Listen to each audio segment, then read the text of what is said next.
You've seen the movies: snow-dusted castles, roaring fires, Christmas feasts.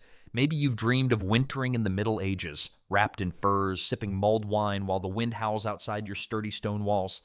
Forget it, you wouldn't last a week. The truth? Medieval winter wasn't a wonderland.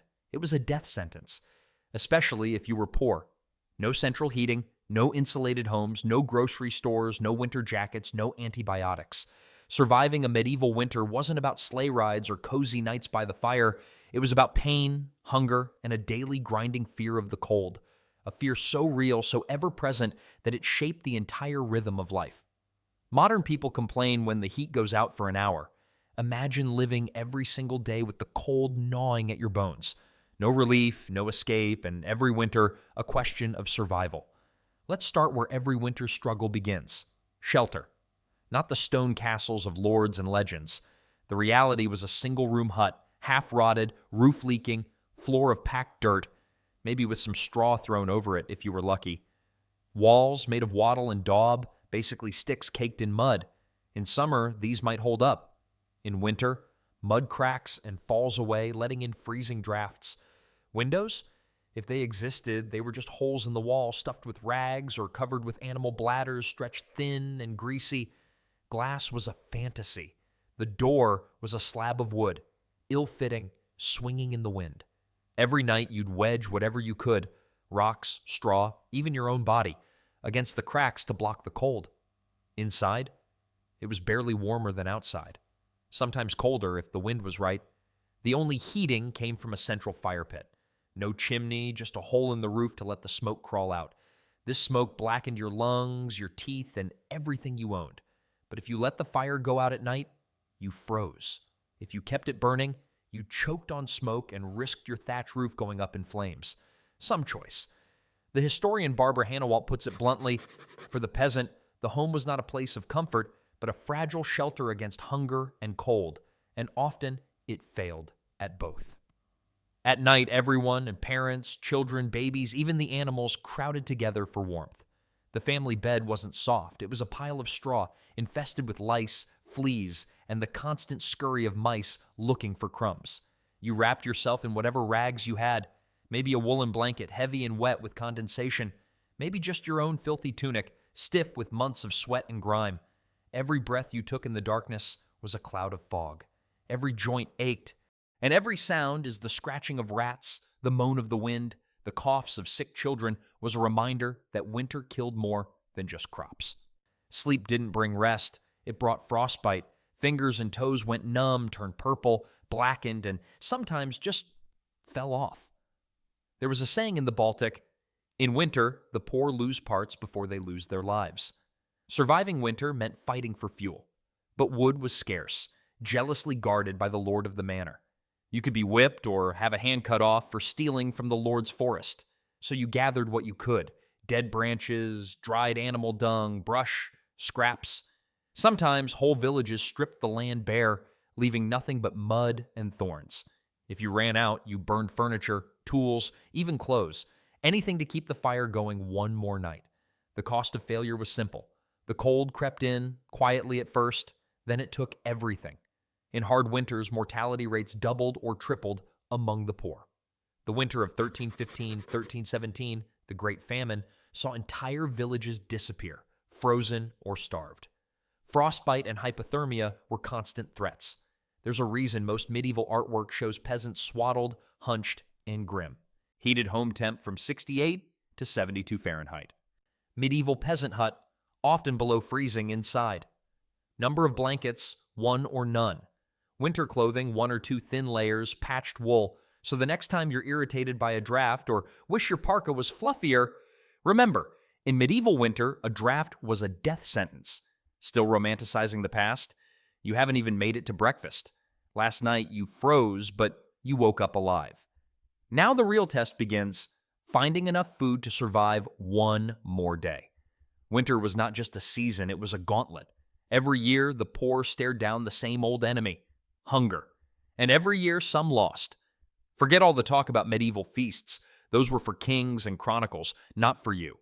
For peasants, winter meant one thing: scarcity. The harvest was months behind you. Whatever root vegetables, beans, or grains you'd stored, if you had any at all, were shrinking every day. Rats and mold took their share. So did the local lord, the church, the tax collector. By January, your options were gone. Breakfast? Maybe a heel of black, rock-hard bread speckled with mold. Maybe nothing. Lunch? If you're lucky, thin pottage, turnip tops, withered onions, a splash of sour ale. No meat, no butter, and definitely no sweetness. Dinner? A bowl of broth, mostly water, flavored by the bone of a chicken that had died of cold 3 weeks earlier. No vegetables, maybe a sprinkle of dried nettle if you were clever, and if you ran out of food, you didn't eat. You waited, you withered, and you watched your children cry themselves to sleep, bellies bloated from hunger, not fullness. Medieval records are filled with chilling stories of famine. In 1316, the chronicler Jean de Venette wrote, "Many perished of hunger in the fields. Some, driven mad by want, dug up roots and ate grass. Others devoured the flesh of the dead." That's not just a story, it's documented. In the Great Famine, 1315, 1317, whole villages vanished. Winter could be a months-long torture. You rationed your food day by day, knowing the coldest weeks still lay ahead. Some desperate families ground up tree bark or dried grass, mixing it into flour to make bread so hard it cracked teeth and caused internal bleeding. Others ate their shoes, their pets, or, as rumors and some records claim, the flesh of the recently dead. You weren't just fighting hunger, you were in competition with vermin. Rats and mice were winter's only winners. Every night they raided your stores, gnawed through sacks, and left filth behind. Grain was precious and filthy. If you picked out the mouse droppings, you still ate it. As for meat, forget it. Livestock were treasures, and most animals died or were slaughtered before winter. What little you got was spoiled, stringy, or riddled with parasites. Sausage, blood pudding, dried fish. If it wasn't rotten, it was a miracle. Now let's add another horror: disease. Malnutrition isn't just about weight loss. It's a breakdown of your immune system. With every week of hunger, you became weaker, sicker, and more vulnerable. Children's bones failed to grow. Teeth rotted and fell out, skin split and bled, refusing to heal. The result? Winter epidemics. Colds, coughs, influenza. Those are the lucky ones. Dysentery, typhus, pneumonia. Those are the killers. One bad winter could wipe out a third of a village. No medicine, no doctors, no antibiotics. Just herbal concoctions and desperate prayers. Remember, the Black Death didn't just strike once and vanish. Bubonic plague outbreaks returned in waves, and winter didn't protect you. Fleas and lice thrived in the warmth of crowded huts. Tuberculosis, consumption, and lung diseases spread rapidly as people huddled together, breathing the same smoky, infected air. The old and the very young and the most vulnerable died first. Winter was known as the season of death. People made wills and confessions as soon as the first frost arrived because the odds were not in their favor. Life expectancy, 30, 40 years, often less in famine years. 1 in 3 children didn't survive past age 5. Each harsh winter equals massive population drop. Deaths in winter doubled, sometimes tripled. Modern winter, grocery shelves full, food waste common, medicine within reach. Medieval winter, empty larder, chronic hunger, no relief. Think your winter blues are bad? Try burying your child in frozen ground, then walking home on an empty stomach. Still romanticizing the Middle Ages? Winter hasn't even brought its worst yet. Think working from home in January is tough? Try medieval winter, where the only way to avoid freezing was to move constantly. In the Middle Ages, rest was a luxury for the rich. For the poor, labor wasn't just a way of life, it was a survival tactic. You worked until you collapsed. You kept moving because stillness meant the cold would win. From dawn to dusk, your life was a relentless list of chores designed to cheat death for one more night. Gathering wood, even if it meant risking the Lord's wrath. Hauling water from half-frozen streams, often breaking ice with bare hands. Feeding animals, if you still had any left after autumn slaughter. Fixing roofs battered by storms, digging out snow from the path to your home so you didn't get trapped inside. And then, because nature doesn't care about your exhaustion, there was work in the fields too. Winter grain needed sowing if the ground wasn't frozen solid. Animals needed hay, which you'd haul from half-collapsed barns. Fences broke under the weight of snow. Everything that could go wrong did. Modern winter chores mean shoveling a driveway. Medieval winter chores meant actual life or death. Forget parkas, gloves, or waterproof boots.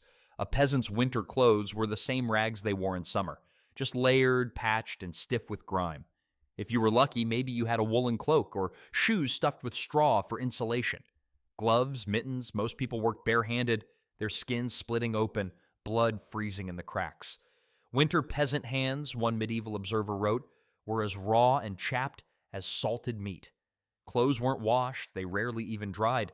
The stench was permanent, part sweat, part mold, part manure. If your boots fell apart, you went barefoot in the snow. Children especially.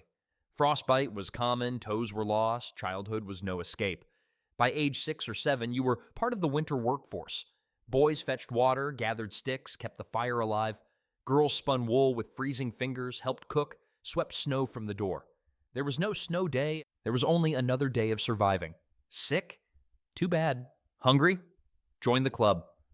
Some children spent winter nights awake, rotating near the fire so no one would freeze. Exhaustion wasn't just fatigue, it was a slow motion death. Backs broke down from lifting, bending, hauling hands froze, cracked, and sometimes became useless. Joints ached constantly, but you didn't stop. If you did, you lost everything. The medieval poor were known for being bowed, stooped, and stunted. Decades of cold and malnutrition left their mark.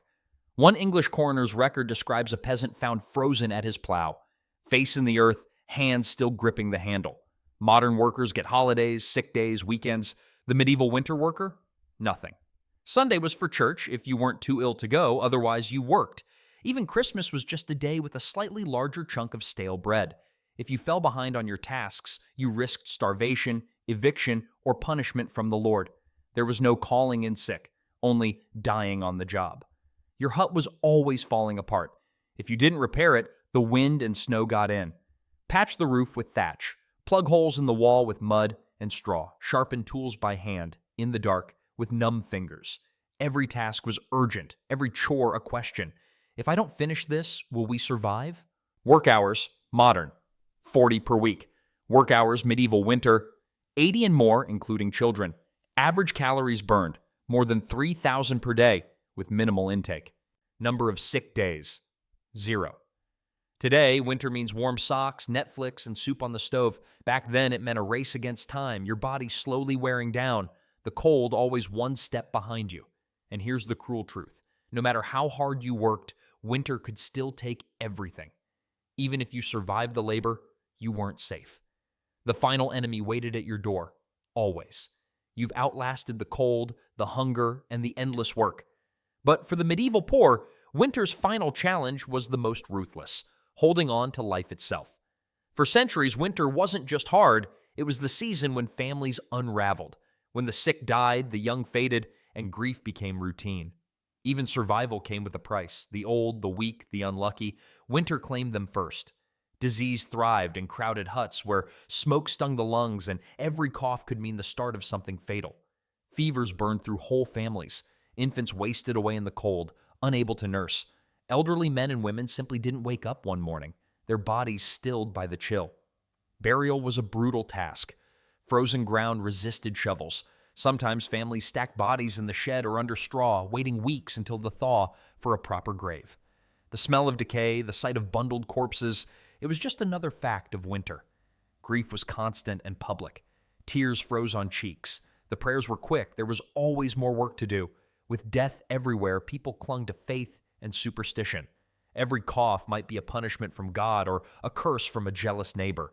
Charms, amulets, prayers, and rituals filled the dark months.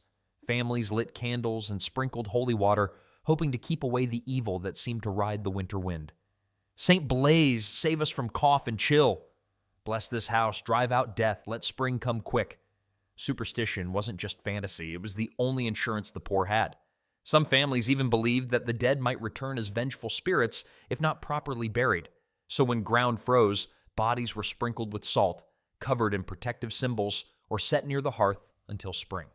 Loss was part of the medieval calendar. It was so common, most villages barely paused for new graves. Another neighbor, another child gone. You learned not to ask if, but who would make it to spring. Children often lost siblings, parents, or both before adulthood. Parents named their children after dead siblings, recycling names out of necessity, not nostalgia. The historian Eamon Duffy wrote, "For the medieval poor, mourning was rarely finished. Grief lingered through the next winter and the next and the next. Yet families endured. They took in orphaned children, shared food with grieving neighbors, and clung to scraps of community. If you survived, you carried the weight of every empty bed, every voice lost to the wind. Even in death, the medieval poor got less. The wealthy might have stone tombs or mass said for their souls. The poor? A shallow grave, often unmarked, sometimes shared. The cold didn't care, but society did. Funeral rites were quick and meager, offerings to the church limited to a few eggs or a scrap of cloth. Sometimes the dead went unnamed, their stories swallowed by snow and silence. Winter didn't just kill the body, it scarred the mind. The survivors were left with frostbitten limbs, chronic coughs, missing teeth, and memories that never thawed. Every year, the fear grew. Would the next winter be the one that finally took you? And if you made it, was that even a victory? The strongest medieval survivors were those who learned to accept pain, grief, and hardship as ordinary. A child grew up never remembering a winter without death. A mother measured the season by how many survived, not what was gained. And when spring finally arrived, soft mud, new grass, lambs bawling in the field, it was a resurrection for the lucky, a bitter reminder for the rest. Modern excess winter deaths, Europe, 20,000, 60,000 year, mostly elderly with heating, medicine, food. Medieval winter deaths. Local records show some villages lost up to 30% in a single winter. Next time you sip your cocoa or turn up the thermostat, remember that not long ago, winter was a reaper, and survival was never guaranteed.